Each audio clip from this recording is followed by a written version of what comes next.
In a flash, everything changed when I heard my husband's angry voice on the phone. He yelled, "Why do you always fall apart when I need you?" He didn't seem to care that I was in the hospital because our baby was in danger. He complained about being hungry and waiting for my cooking while I was stuck in the hospital. He said he'd had enough and was going out to eat with his parents, leaving me to figure out how to get home on my own.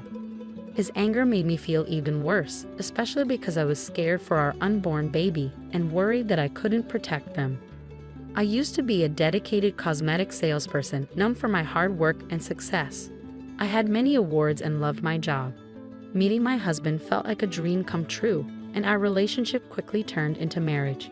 When I found out I was pregnant, I had to make a tough choice. Leave my job to avoid the risk of miscarriage, thinking about what was best for our family's future.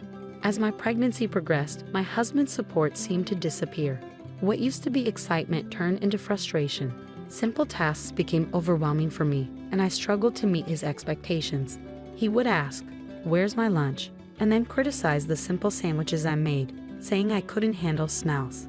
He dismissed my difficulties with, "Pregnancy is not an illness," making me feel alone in my struggles.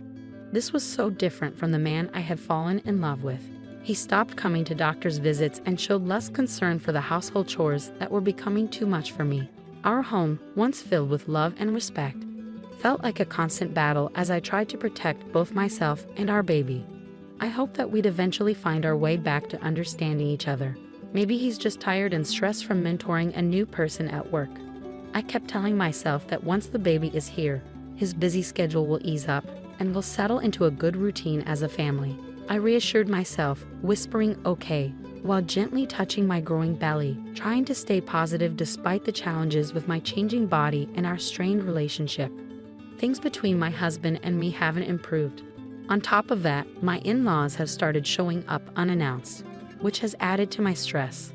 They criticize the cleanliness of our home and worry about how we'll manage with the baby, but they still expect me to serve them food right away. I feel overwhelmed and unprepared, and their visits always end with disappointment. My husband never stands up for me and seems to agree with their criticisms, making me feel like I'm not good enough. One day, while heavily pregnant and sent out to buy groceries, I collapsed from exhaustion. I woke up in the hospital, having passed out from overdoing it, but thankfully, our baby was fine. The doctor said I needed to rest for a few days. I saw missed calls from my husband and thought he must have been worried. But when I called him back, instead of relief or concern, he greeted me with anger. "Where have you been?" he demanded harshly, as if my health and our baby's safety didn't matter to him. His cold words made me shiver. I tried to explain, "I'm sorry I collapsed at the store and had to come to the hospital. They have me on IV fluids and want me to stay here for a few days." But his response was unfeeling and impatient. "You collapsed and I'm supposed to care. Why don't you answer when I call?" "You're so slow," he said, making me feel even worse. I couldn't stand the thought of our baby being exposed to this negativity. I pleaded, "Please stop yelling. It's not good for the baby," but he ignored me. He continued, "We're starving here waiting for your awful cooking, and you're just relaxing in the hospital." It was clear he wanted to go out to eat with his parents and leave me on my own, even though I was in this condition. His anger and lack of concern were overwhelming. I ended the call, feeling completely alone and heartbroken. As I returned to my hospital room, tears streamed down my face uncontrollably. In that vulnerable moment, a familiar and comforting voice reached out to me. "Are you okay?" I looked up to see Helen, a customer I had grown close to from my days as a cosmetic salesperson, offering me a towel. Seeing her brought me immense relief and warmth. "Helen, it's really you. I'm so glad you remember me." Our unexpected reunion felt like a beacon of kindness and human connection during my darkest hour. Helen was more than just a customer to me. After a tough divorce, she had lost her confidence and stopped wearing makeup altogether. I remember approaching her at the cosmetics counter and offering to help her try some makeup. The change in her wasn't just physical. It was a boost to her self-esteem and a step toward emotional healing. Over time, Helen became a friend, not just a client. But then, 5 years before I left my job, Helen stopped coming in, and I often wondered what had happened to her. Now, here she was, providing support when I needed it the most. "I had been hoping to reconnect with you, Helen," I said. "I was surprised to find out you had left your old job when I went looking for you." "I'm sorry for just showing up out of the blue," she replied. "I had been working abroad. I run a business overseas, and it's been very busy. I hadn't had a chance to enjoy summer or good food in ages. So once things settled down, I decided to come back. And believe it or not, right after, I tried to find you," Helen said with a laugh that made the situation a little lighter.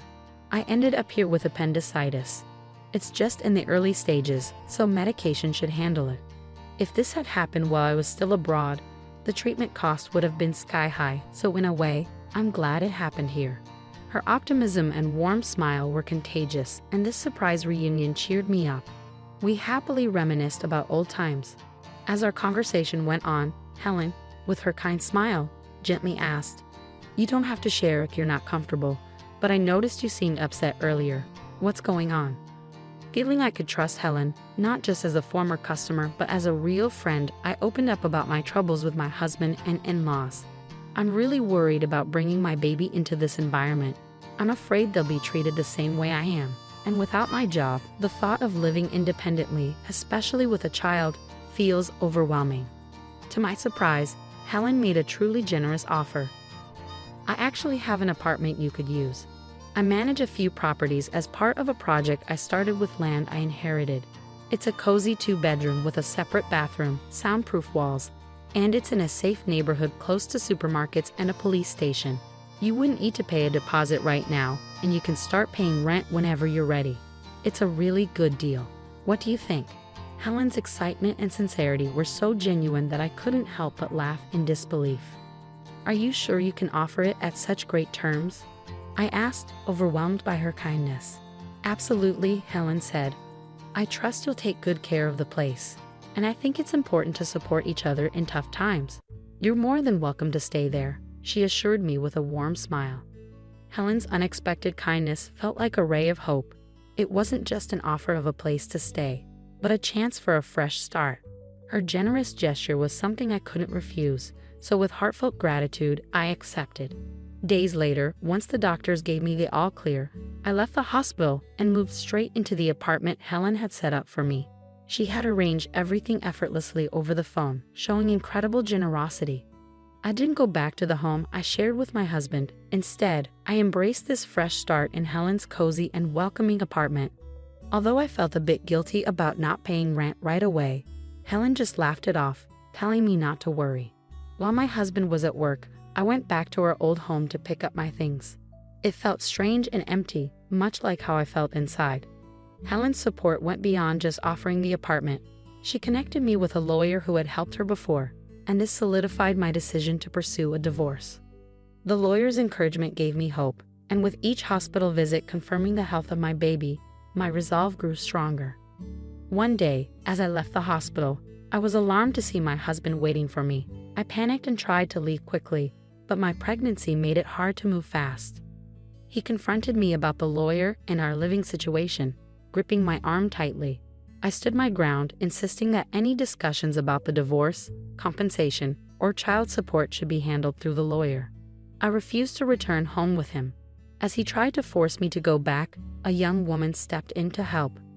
Rebecca, as she introduced herself, immediately stood in front of me, showing clear protection. Her familiar interaction with my husband George revealed the underlying tension. Rebecca firmly told George he couldn't take me against my will, and even threatened to call the police. Her determination and the mention of the police were enough to shift the situation, giving me a glimmer of hope and the strength to assert myself. Seeing Rebecca's seriousness, George looked frightened and quickly left. I felt a wave of relief that nearly made my legs buckle. Rebecca immediately came to my side to support me. "Are you okay?" she asked, and I apologized, feeling overwhelmed by relief. Rebecca quickly called a taxi for me, insisting on making sure I got home safely. Despite feeling bad for causing her trouble, she reassured me it was no problem. When I told her my address, she was surprised to learn that I lived just below her. It was a happy coincidence that we were neighbors. Rebecca, cheerful and kind, turned out to be a new employee at George's workplace. She had reported his inappropriate behavior, which led to him being removed as her mentor. George was known for his lack of empathy toward female employees, often making insensitive comments about personal issues like menstruation and marriage. Rebecca shared that George's behavior wasn't just a problem at work. I had experienced it firsthand during my pregnancy. 3 weeks after meeting Rebecca, we had become good friends, enjoying dinners together. She shared that George had been moved to a subsidiary company after multiple complaints and problems at work. Interestingly, Rebecca was Helen's daughter, the same Helen who owned the apartment I was staying in. George had previously bragged about handling Helen's account, but his poor behavior led to his demotion. Helen had pushed for George's transfer after learning about his actions both at work and toward me. Rebecca, determined to address workplace issues on her own merit, had only acted after realizing my connection to her mother. Helen had encouraged Rebecca to gather and present evidence against George, which led to his transfer. With George's reduced income and increased workload, his position had changed significantly. Helen, drawing on her experience, advised me to stay firm and not be swayed by George's attempts to gain sympathy, which was incredibly reassuring. After I decided to divorce George, he tried to contact me through the lawyer, expressing how tough work was and how much he missed me. He even apologized and asked me to come back, but I remained resolute in my decision to divorce, supported by Helen. George had no choice but to accept the divorce and agree to the terms for child support and damages. As time went on, I faced a new challenge with my in-laws, especially my father-in-law, who was overly excited about the baby being a boy. I sensed trouble brewing, and it wasn't long before my in-laws made their move. One day, while I was heading out, my father-in-law grabbed my arm. He had followed Rebecca, thinking he would confront her, but then saw me and demanded that I give up my baby once born, claiming the baby was the family's heir. Despite my efforts to free myself, his grip was too strong. Just then, Rebecca's firm voice demanded he let me go. In a swift motion, she used a judo technique to throw him. Rebecca, a top-ranked judoka with national titles, had mastered judo to protect herself and her mother during difficult times. She confronted my father-in-law, criticizing him for ignoring George's actions and trying to interfere in my life. She defended my right to start over and made it clear that their meddling was unacceptable. The sound of approaching sirens revealed that Rebecca had called for help before coming to my rescue. My mother-in-law, who had been waiting in a nearby car, watched quietly as the police arrived and took both her and my father-in-law away. My father-in-law was arrested, and after some reflection, my mother-in-law decided to divorce him and start a new life in the countryside. George tried to persuade his mother to let him come with her, saying he was fed up with his job and the family drama, but she firmly rejected him. Through the lawyer, my mother-in-law sent her apologies and left some money as a gesture of goodwill. Helen explained that it's common for people to feel lost after leaving a marriage and that the money was likely her way of apologizing and supporting my son's future. I was surprised by her support, given her past behavior, but grateful for her attempt to make amends. After finalizing the divorce, I gave birth to a healthy baby boy. My mother-in-law chose to live in the countryside, preferring solitude over staying with George. When my father-in-law was released from custody, he found that the house had been demolished by my mother-in-law before she left. He ended up moving in with George, which only led to more problems and eventually caused George to resign from his job due to a damaged reputation. Despite the upheaval, child support payments continued to come in reliably, likely managed by Helen and the lawyer. Rebecca was recognized at work for her efforts and became a project leader, earning admiration from her colleagues. Helen's projects, including women-only properties and housing for foreigners, were thriving. As for me, once my son was old enough, I planned to return to work. Helen had offered me a position at a new high-end cosmetics store she was opening. She continued to support me and showed affection for my son, as if he were her own grandchild. Rebecca also made time to visit us. Both of them reminded me of the strength and kindness that had carried me through the toughest times. I was determined to be as strong and protective of my son as these incredible women had been for me. Get out! My mother-in-law, Catherine's harsh words hit me like a cold wind when it was decided that my husband would be sent to work in another country. Catherine took her house away from me and my little girl. With no place to go, I ended up in the park, holding my 2-year-old daughter, feeling lost and unsure of what to do next. Suddenly, police officers surrounded us. "Please come with us to the station," they said as rain poured down, making me shiver from the cold. Reluctantly, I followed them to the police station. There, I was surprised to see someone unexpected waiting for me. My name is Emma, and I'm turning 35 this year. I met my husband Bob at work, and after dating for a year, we got married. When we had our daughter Lily 2 years ago, I stopped working. Now, I live with Bob, Lily, and my mother-in-law, Catherine. We used to rent a place, but after Catherine's husband passed away and she started having trouble with her knees, we decided to live together and bought a new apartment. We thought it would be best to live somewhere with good transportation access because of Catherine's knees. Buying an apartment was cheaper than a house at the time, and it has an elevator, which makes life easier. Catherine also preferred the apartment, so we made a down payment and took out a 35-year loan. Bob's job often requires him to travel or relocate, but since we bought the apartment, we were told he wouldn't be transferred for a while. However, he travels for work more than other employees, about once a week to other states. Having a 2-year-old daughter, I feel really stressed when my husband Bob goes on his business trips. At first, my mother-in-law Catherine was helpful, but now she doesn't help with taking care of our daughter at all. Instead, she makes more work for me. For example, she eats and leaves her dirty dishes lying around, and she doesn't rinse cooking utensils after using them. I'm often busy with our daughter, so by the time I notice, the food is stuck to the dishes, making them hard to clean. Even when I ask her to at least rinse them, she just says sorry and promises to do better next time, but she doesn't. I notice that she rinses the dishes when my husband is around, but not when I'm alone. This made me think that Catherine is intentionally making things difficult for me. Sometimes, when she asks if I need anything from the store and I say no, she later tells me she actually needed something, which happens a lot. I used to try to help Catherine a lot because of her bad knees, but now I'm feeling less inclined to do so because of her behavior. I thought about talking to my husband Bob about it, but he's already stressed from work, so I didn't want to add to his worries. Catherine's behavior started soon after we moved in together, and it's been going on for years now. When I talked to a friend about it, she said it sounds like Catherine is bullying me and suggested I talk to Bob about it. But I worry that if I do, Catherine, who doesn't have any other family, might end up in a care facility. So I thought it might be better to just deal with it. However, one day, something happened that made me reconsider. That day, I planned to drop off my daughter Lily at my parents' house. They love having Lily over for sleepovers.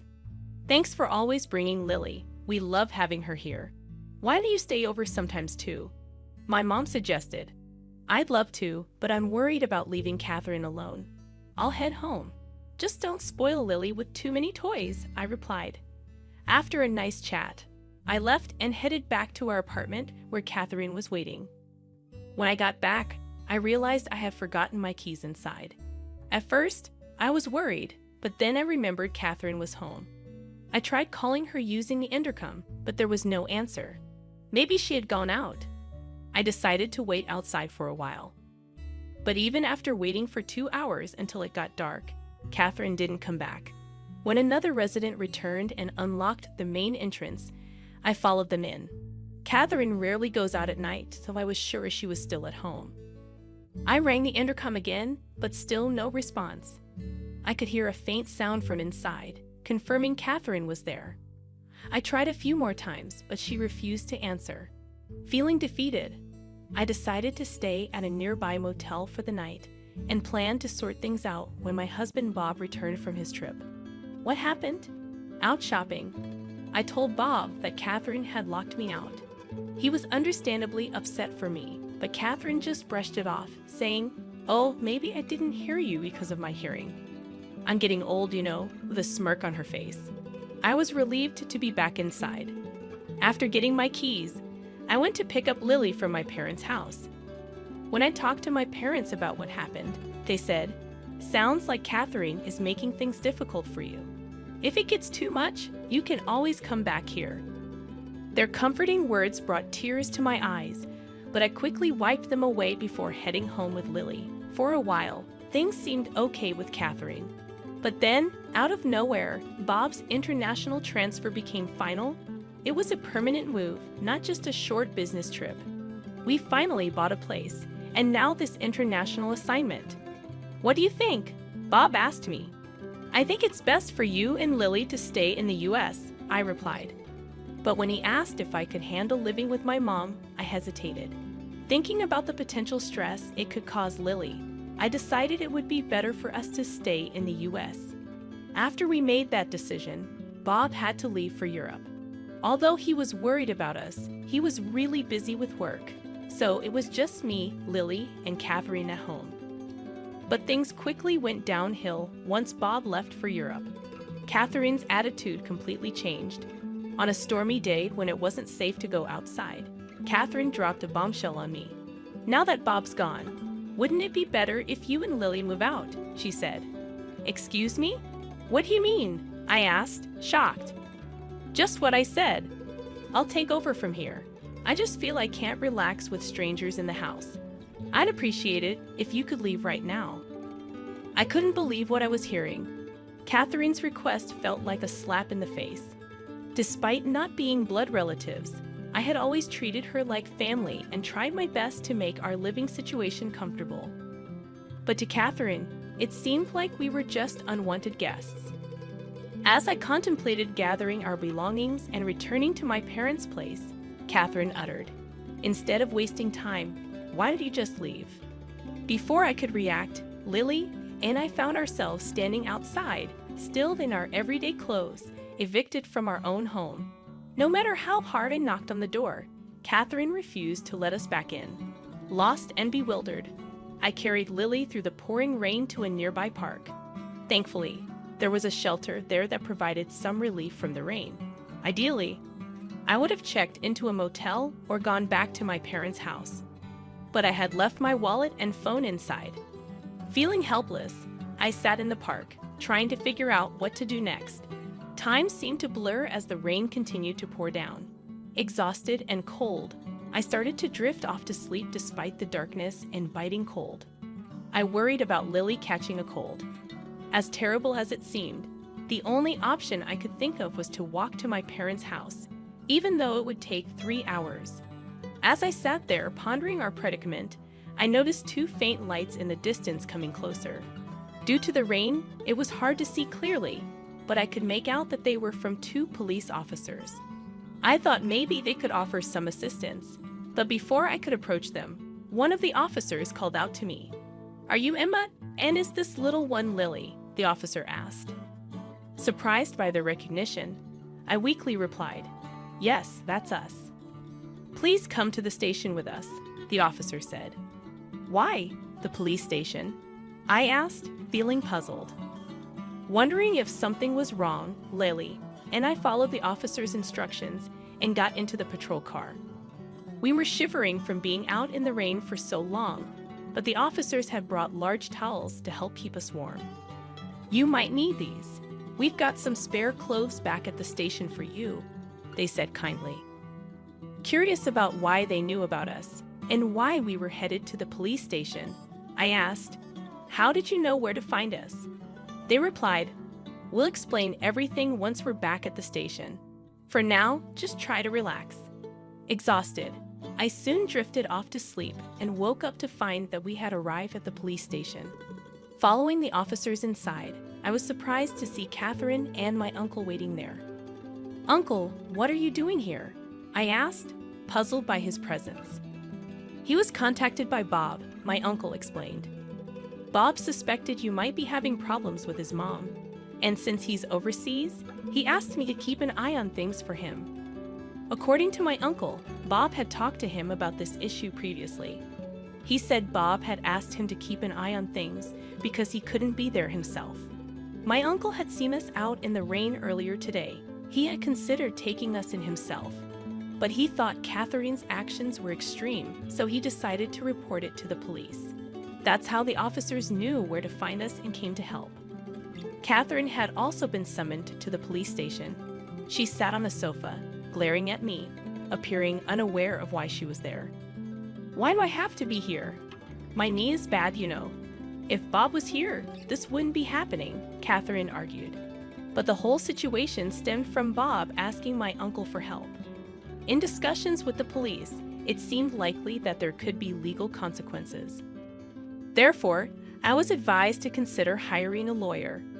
That's an exaggeration. I just locked the door, that's all. I didn't do anything else, Catherine defended herself. Do you even realize what you've done? You threw Emma and a little child out in pouring rain. That's unforgivable. My uncle defended us, asserting that I was the rightful owner of the house. That's impossible. Bob is the head of the household. He's the rightful owner. Now that he's not here, it should be mine, Catherine argued. Catherine believed Bob was the owner, but she was mistaken. In fact, my uncle, who runs a real estate business, helped us get a great deal on a condo. Bob suggested putting the property under my name.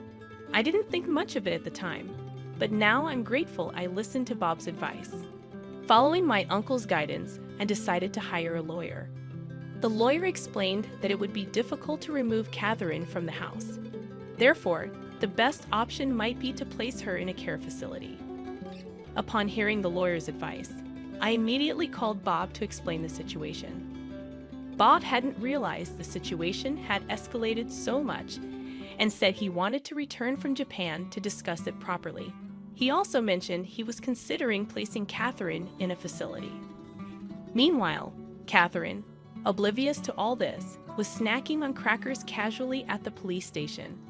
Since I couldn't return home with Catherine, I decided to stay with my parents until Bob returned. He would be back in a week, giving us time to think about our next steps. If Bob didn't support me, divorce seemed like the only option. I regretted not seeking advice sooner. A week later, Bob returned from Europe and was at the house with Catherine, so I moved back home from my parents' place. Bob had to return to Europe soon due to the urgency of his job. He could only stay in Japan for a few days, so we needed to discuss our next steps. I heard some things from Emma's uncle. Is all of that true? Bob asked. It's all lies. I haven't done anything. Emma's plotting something to evict me. Catherine stubbornly refused to admit any wrongdoing. She even accused me of scheming against her. Bob, who I expected to support me, seemed to want to consider Catherine's perspective. I understand. So do you have any evidence to prove Emma's plotting something? He asked. Evidence? Of course not, Catherine replied. I see. Emma, do you have any evidence? Bob turned to me. To be honest, I've been so busy with work, I haven't been able to keep an eye on things. I'm not sure who to believe, I admitted. I handed Bob something I had with me. What's this? He asked. It was a voice recorder I had been using. It contained recordings of Catherine's verbal abuse towards me, including the time she evicted us. When Bob played it, he heard Catherine saying hurtful things like, "Such a worthless wife. I wonder why he even married you." Hearing this, Catherine quickly began to defend herself. This is taken out of context. Everyone has their moments, right? I was just frustrated at that time, but it was just this once. As Catherine claimed this, the voice recorder played more recorded verbal abuses, showing that it wasn't just a one-time thing. Bob's hand, holding the voice recorder, trembled with tension and anger.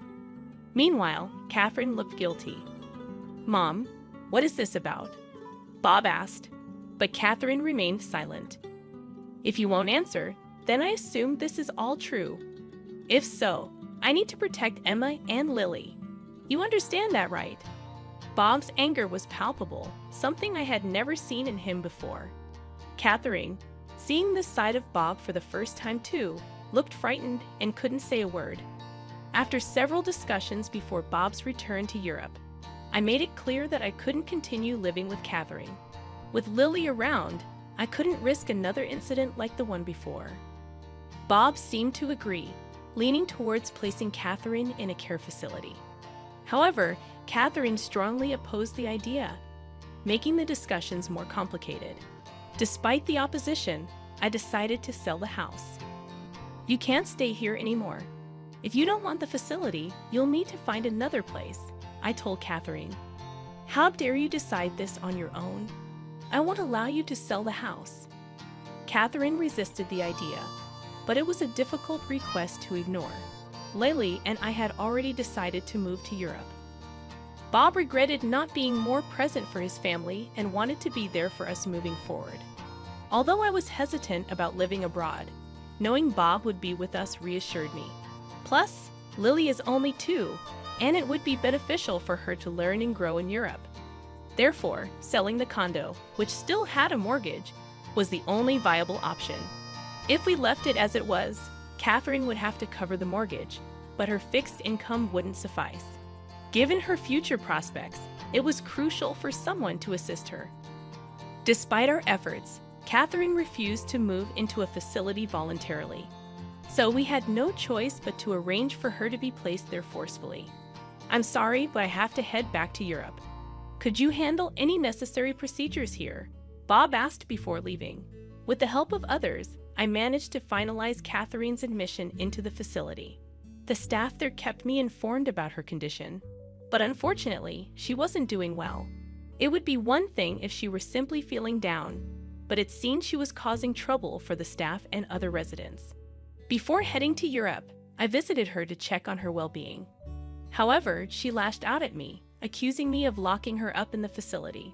She also complained to the staff about the food, comfort of the beds, and other residents' behavior, expressing frustration and dissatisfaction. When I apologized to the staff for Catherine's behavior, they were very understanding. It's okay, one of them assured me. We're used to dealing with this kind of behavior. Just leave it to us. We'll keep you updated, and if anything happens, we'll give you a call, so don't worry. Despite all the trouble Catherine caused me while we lived together, I couldn't help but feel concerned as I headed to Europe. When I arrived in Paris, Bob met me at the airport, and we went to the apartment we had rented. Rents in Paris are known to be higher than in Texas, but thanks to the housing allowance from Bob's company, we were lucky to find a spacious and affordable place. Living in Paris has been a delightful experience for me and Lily. Our neighbors are incredibly friendly, even though I'm still learning French. Recently, one neighbor shared wine and cheese with me, and I returned the favor with mac and cheese. I'm slowly learning French, and Lily is picking it up too. I've enrolled in a language school to improve further, where I've made friends with other Americans new to France. In the past, I had to constantly worry about Catherine back in the States, which often stopped me from fully enjoying outings with friends. But here in Paris, I can relax and enjoy leisurely lunches. My main concern now is Lily, who is still too young for kindergarten. Most kids in France start kindergarten at 5, so I hope she learns enough French by then. Luckily, Lily seems to be learning quickly. Once Lily starts preschool, I'm considering getting a job. Bob is supportive of me staying at home, but being in Paris has made me want to explore new opportunities. I've made friends with a waitress at a nearby cafe who hinted there might be a job for me there. The cafe is popular among Americans and locals learning English, so it could be a great fit. While there may be challenges ahead, living in France has strengthened our family bonds. I feel more confident expressing myself, and I believe we'll face any challenges together as a family. Overall, I've never been happier in my life. 2 years after we got married, I still felt like we were just starting our journey together. It had been 2 years since we promised to be together forever, but my heart sank when my wife happily announced, "I'm going to have a baby." The father was my boss. I remembered her saying, "Let's wait to have kids. I want us to enjoy being newlyweds." When we first got married, my name's Ryan Kitchen, and I turned 30 this year. I married Susan 2 years ago after meeting her at work. Even though we worked in different parts of the company, I couldn't help but admire her beauty whenever we passed each other in the office or shared an elevator ride. When a coworker finally introduced us, my heart soared with joy. I'd always looked for chances to chat with Susan, and I wasn't going to miss this one. I watched all the movies and read the books she suggested. Slowly but surely, my efforts to get closer to her were paying off. At that time, it seemed Susan had a boyfriend, but I didn't pry too much into it. I was showing her that it didn't matter to me. Looking back, I'm amazed at how persistent I was. Susan decided to leave her job and become a stay-at-home wife, and I'm glad she's taking care of our home. She's taking cooking and flower arrangement classes, having relaxed lunches with friends, and enjoying a comfortable life. 2 years into our marriage, just when our parents started hinting about wanting grandchildren, something unbelievable happened. The busy overtime season was over, and I was feeling great, leaving work on time. Thinking that Susan might be feeling lonely because of my busy schedule, I decided to surprise her with her favorite cake on my way home for the upcoming long weekend. I thought we could go on a mini vacation together. I grabbed brochures of nearby tourist spots from a travel agency near the train station. To save her the trouble of cooking, I ordered takeout. I'm back. I managed to leave work early today, I told Susan as I took off my shoes at the front door. She hurried over from the hallway, looking surprised at my early return. While explaining about the takeout dinner, I handed her the cake she loves. However, something seemed wrong with Susan. "Susan, is everything all right?" I asked, handing her my suit jacket and noticing her small nod. Her expression was serious as we sat down in the living room. Susan took a seat across from me, and then she dropped a bombshell. "I'm pregnant, and I think we should end our marriage." I couldn't believe what I was hearing. Susan and I hadn't had any children yet. She was the one who had initially wanted to wait before starting a family right after our wedding. I had agreed to wait, wanting to respect her wishes to enjoy our early married life. We had been careful for the past 2 years, so how could she be pregnant now? "I want a divorce for the sake of the child," she said, a phrase I never expected to hear from her in such circumstances. I had always imagined using those words joyfully together. Susan's expression was blank, but her decision to divorce seemed final. "Please sign these papers. I want a divorce for our child," Susan said, laying out divorce papers already signed by her. Susan's parents had already signed the witness section of the divorce papers. She had talked to them beforehand. "I want to find out who the father is, but I can't lose my composure here. I have my dignity too," she explained. "So you're sure about this?" I asked, and Susan nodded firmly in response. After that, I struggled to keep the pen steady as I signed the papers. Susan neatly folded the divorce papers, indicating she had already packed her belongings. With a large suitcase in hand, she made her way to the door, leaving me speechless. I couldn't find the right words for Susan as she prepared to leave. She didn't look back at me. Her feelings for me were gone, evident from her expression. She disappeared into the fading light, dragging her suitcase behind her. All I could do was watch her leave. That night, I drank alone until I passed out. Waking up in the living room, I realized I had caught a cold. It wasn't just a hangover. I was plagued by headaches and chills. I called my workplace and said I needed a sick day to recover. Reflecting on last night, I wondered if it had all been a dream. But there sat the liquor bottle and the pen on the living room table, reminding me it wasn't a dream. Susan had really betrayed me and left. Reality hit me hard, and my chest ached with pain. It's true what they say, the harder they fall. I couldn't believe how much I now despised Susan, the woman I had once loved so deeply. Determined to find the other man, I spent the day searching through Susan's belongings. Despite my anger, I couldn't help but notice the ring and bracelet I had given her during our dating days still in the jewelry case. And then I found our wedding ring in the trash. What was she thinking when she threw it away? Just thinking about it made me feel sick. Despite spending the whole day looking for clues about the other man, I only succeeded in worsening my fever. Despite my efforts to keep busy, my health didn't fully recover in just one day. In the end, I ended up taking a week off from work to sort things out. When I finally returned, I was taken aback to find that my coworkers already knew about my divorce, even though I hadn't shared the news with them. "How are you holding up, Ryan? Seems like you're quite sensitive, getting sick over a divorce," remarked my direct boss, Tom Gary, with a smirk. Gary had always been a thorn in my side, constantly making things difficult for me with his pretentious attitude and questionable behavior. As I reluctantly tolerated his presence, it dawned on me that he had mentioned the divorce. Then it hit me. Before Susan and I got married, she and Gary used to work together in the same department. Didn't Susan inform you about the divorce? Or were you too busy nursing your fragile ego? He taunted, and suddenly everything clicked into place. Are you the father of Susan's baby? I asked through gritted teeth. Gary, with an air of superiority, confirmed it. That's correct, he replied, clearly enjoying my discomfort. In that moment, I didn't fully comprehend the gravity of my actions.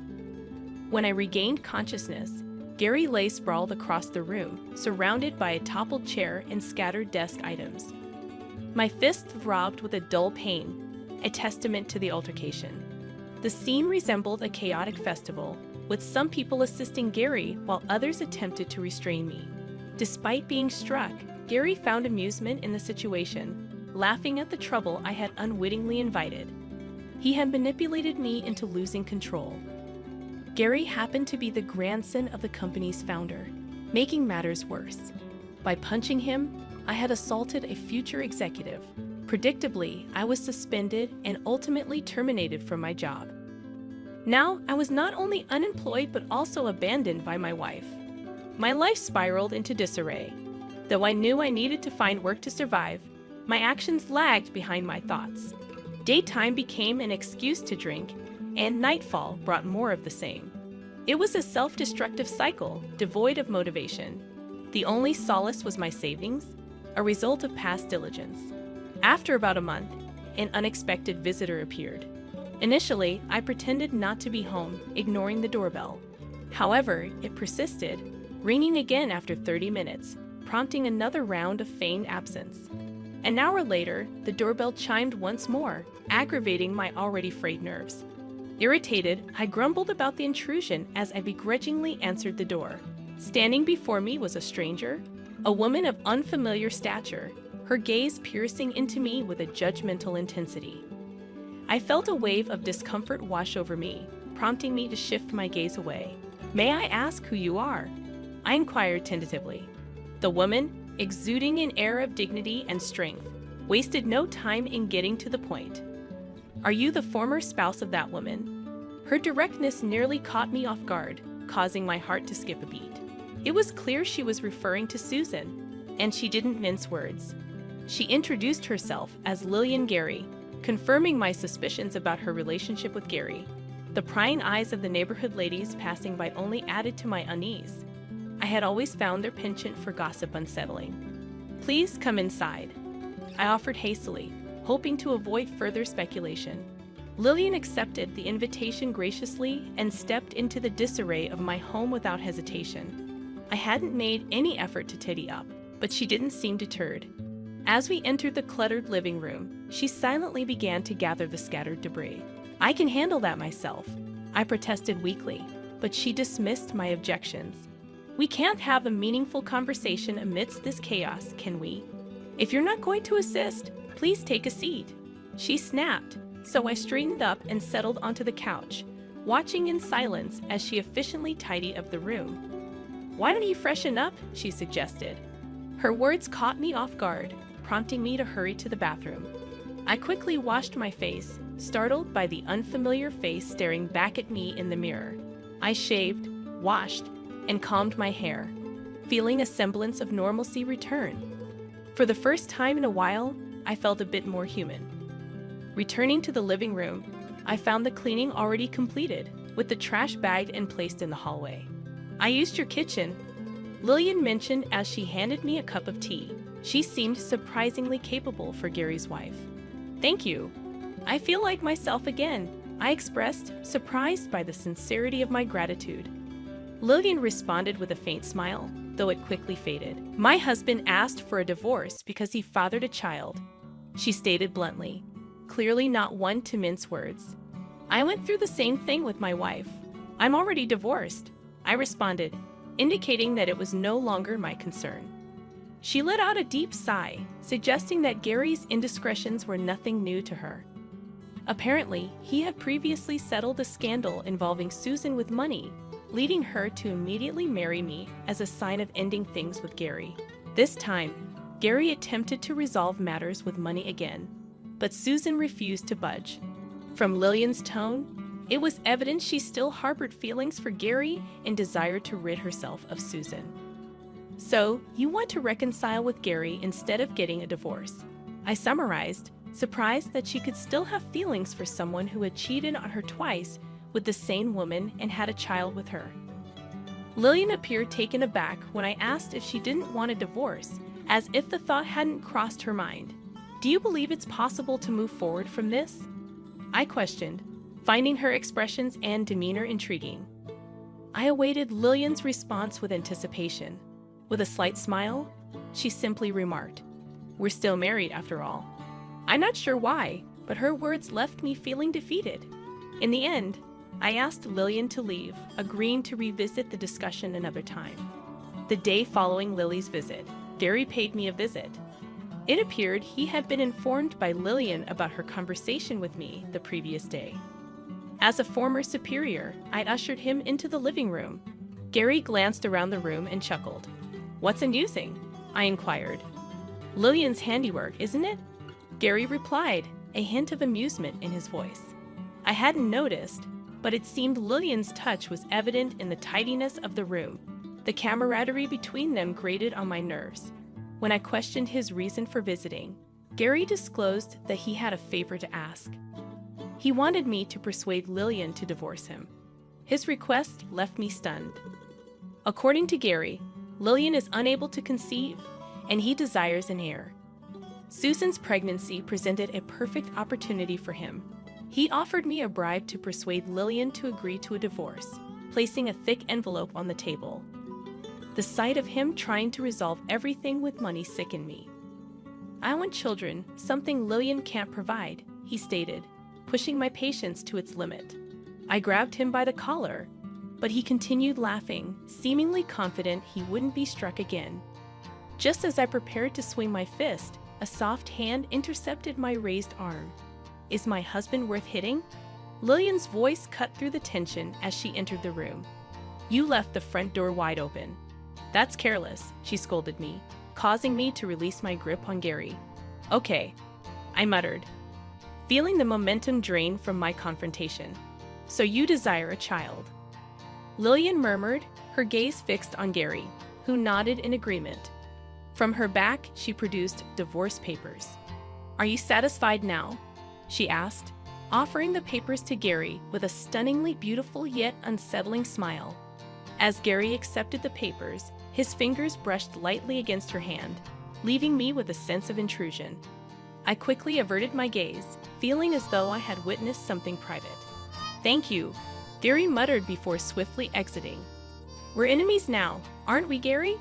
Lillian waved without turning back, indicating that he had accepted her declaration of war.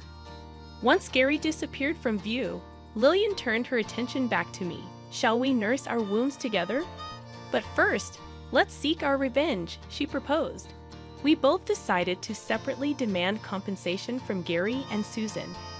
Knowing their wealth, we anticipated they would comply with our demands regardless of the amount. I instructed my lawyer to handle all proceedings simultaneously, driven by my desire to see them suffer, even if just a little. This retaliation would be child's play, a small taste of payback. After making our demands, Susan finally appeared, tears streaming down her face. It seemed Gary would pay his share, but he refused to cover Susan's portion. While this was expected given their unmarried status, there seemed to be more to the situation. During a meeting involving the four of us, Gary attempted to shift blame onto me for Susan's infidelity, citing my busy work schedule as the cause of her loneliness. "You're quite the master of deception, aren't you? But your tricks won't work on me," I retorted. Lillian then produced a report from Gary's private investigation, commissioned by his parents. It revealed that Susan and Gary had been involved prior to my marriage to her, and Susan had accepted a settlement to end their relationship. However, their affair had continued clandestinely. Apparently, my marriage to Susan had been Gary's idea as a cover-up. My dedication to work and my somewhat insensitive nature made me an ideal husband for their purposes.